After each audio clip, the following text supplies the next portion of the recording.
I drove with boyish pride. With axe in hand, I went one morn to return at eventide. I traveled many weary miles for this Christmas tree, but it was a tree of beauty and perfect symmetry. I roamed out through the forest until the setting of the sun. When I saw this little tree, I knew it was the one.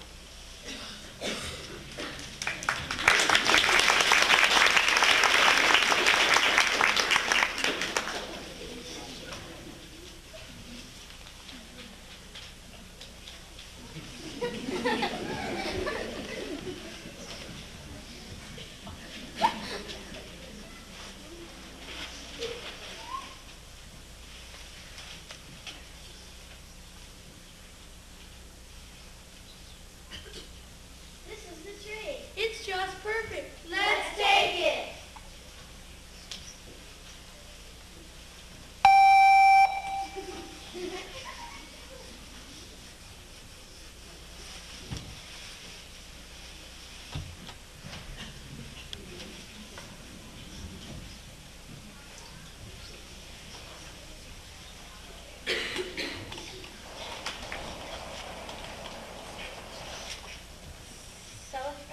This little tree that day so long ago, and when it was complete, my heart was all aglow. Pages, sheets of paper, rose-colored paints, three notes of tinsel framed the pictures of the saints. Christmas cards placed here and there among the candy canes, and the candlelights reflecting in the window panes.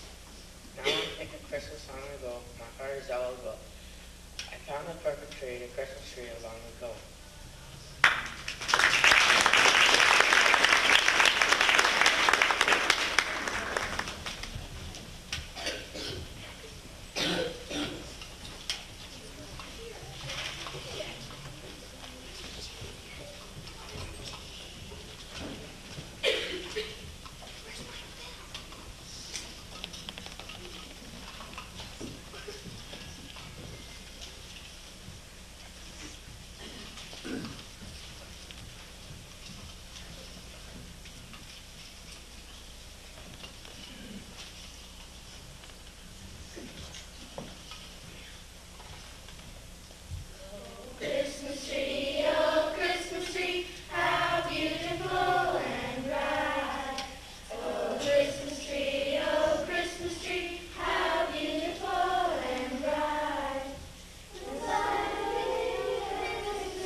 Shining, sparkling ornaments strung on my Christmas tree. Reach out and take me by the hands, the years that used to be. I am a little boy once more. Our tree has candle lights. I sing songs of angels sing, we build simple sights. A star tops our small Christmas tree. Red apples hug each bough. Long strings of popcorn and bright chains. Those days are only here now. Grandpa tells us of the three wise men who came to Bethlehem. I dream a little girlish dream and let her follow them. A shining, sparkling ornament strung on the Christmas tree. Reach out and take us by the hand to years that used to be.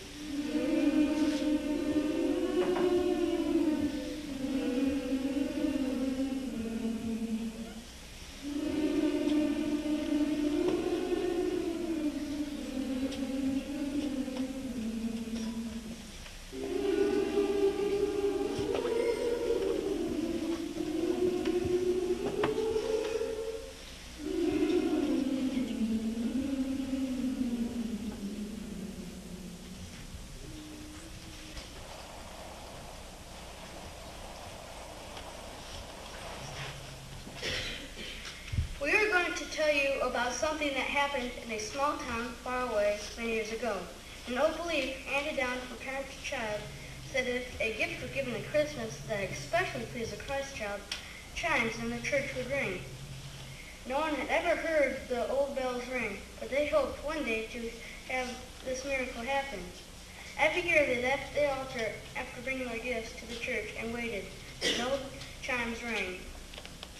We see them now as they leave the church to go home. They are talking about the miracle that never came.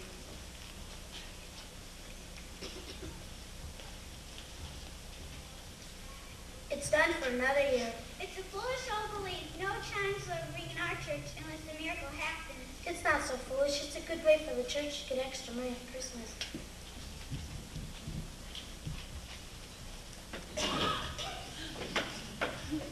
That was the richest man in town and his wife. He always presented his gift of money first and left first, knowing that if his large offering did not work the miracle, no gift would.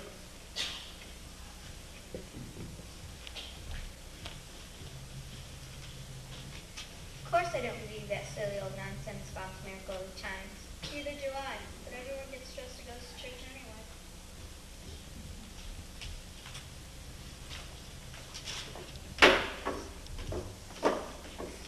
Two careless young people. What do they care about the truth of the Christ child? We could have afforded to give more money to the church this year. Oh, what good would it have done?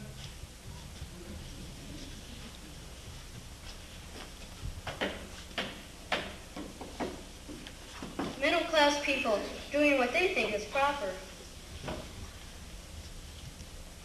Do you think the chimes will ever ring? I don't know. My mother, father, and grandparents do believe the story, but they never heard the chimes We ring. can only bring our gifts to the church and hope.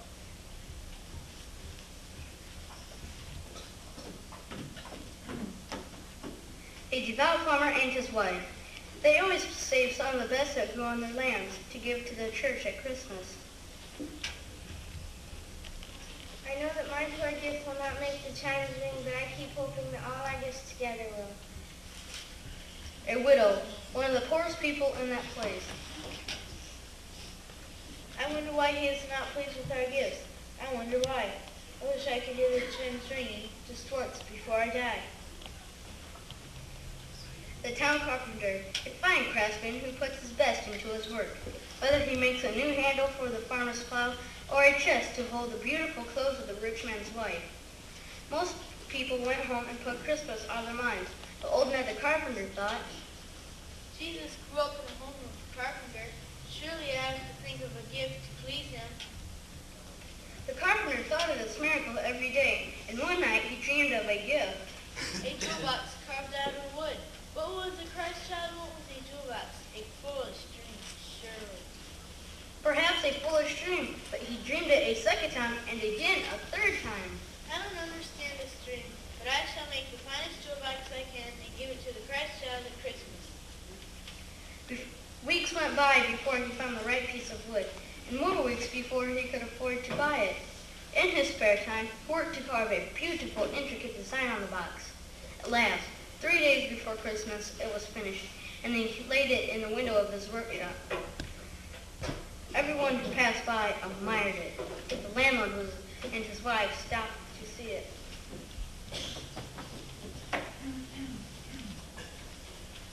Well, Ned, that's an unusual box. May we look at it? Certainly, sir. How much do you want for it? It's not for sale. Nonsense. Everything has a price. Name it. I'm sorry, sir. I made it for the Christ child at Christmas. It's not for sale. I'll give you 10 silver pieces for it. No, if you please, sir. I'll give you 20. Then look now, my wife wants this box. It's just I need to keep my jewel case. I'm sorry, I could make one for you later, but this one's a Christmas gift for the Lord. What good is a box like that to the church? I don't know. I have an idea. I'll give you 30 silver pieces for it. You can give half of it to the church. No. Well, then you can give it all to the church. That's a bigger offering you've made in your life. It's better than that box. Maybe it would, but no. My dream told me to give it to the Christ child at Christmas. Don't be so stupid. What good is a box like that to the church? Will be stored away in my steel cupboard and forgotten. Somehow, I don't know how this is going to be the Christ child. How ridiculous. You better change your mind for Christmas or you'll be sorry. But Ned did not change his mind. Neither money nor coaxing nor threats could get the box away from him. As Christmas Day dawned, the people gathered to bring their gifts.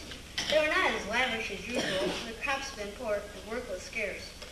Many were afraid they would feel the pangs of hunger before the next harvest. The poor widow was frantic, practically had nothing grown on her little farm. She knew her neighbors would share what they had, so her children would not starve. But the rent, how could she raise money for the year's rent now due?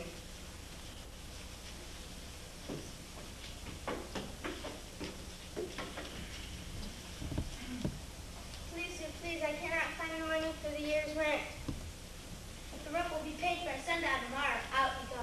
But my children, where can I find shelter for my children? That's your problem. The poor woman waited outside the church begging.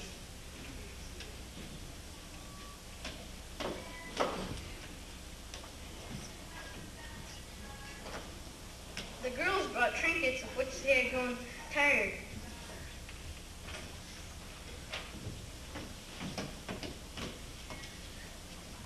The farmer and his wife brought vegetables.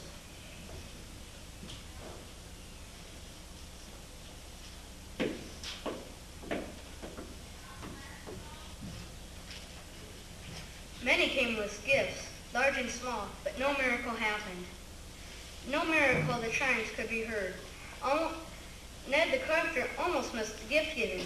He had been up the night before carving out animals out of scraps of wood for the neighbor's children.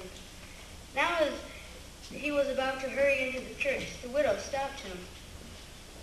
Ned Carpenter, will you help me? If I can, Mary, what do you need? 40 pieces of silver for the year's rent. Why, Mary, I don't have that kind of money. I don't know anybody who does except the landlord. And you'll put me and my family out in the street tomorrow. Even as they were talking, the people rose from their knees, once again disappointed that no sign had come from the God that he was pleased with their gifts. Landlord was the first to come out. Well, Ned, you're a little late with your gift. Have you changed your mind? Yes, sir, I have. I'm giving this box to Mary and you can buy it off of her. For how much? Paper saying that her year's rent is paid in full. Great. Take the bus. Come on, my good woman. As Ned handed the poor woman the gift, and Ted for the Christ child, grieved to the heart that he had not been able to follow his dreams, a voice, the minister rang out. Wait, my people, the miracle is happening. The chimes are ringing.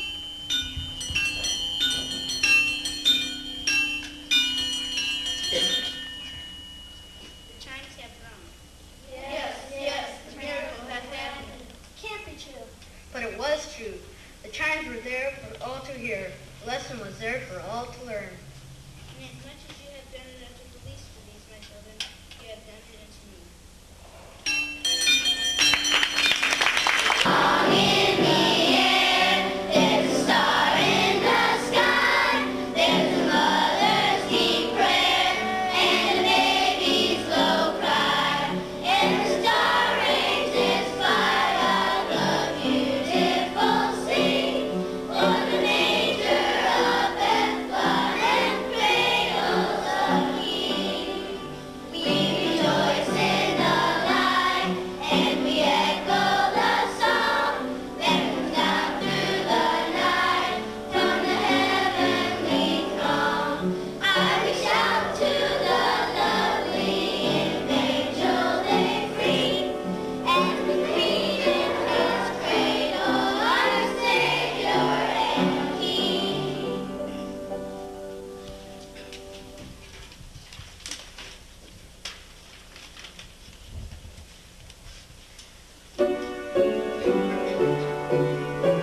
pumpkin patch, you will see our big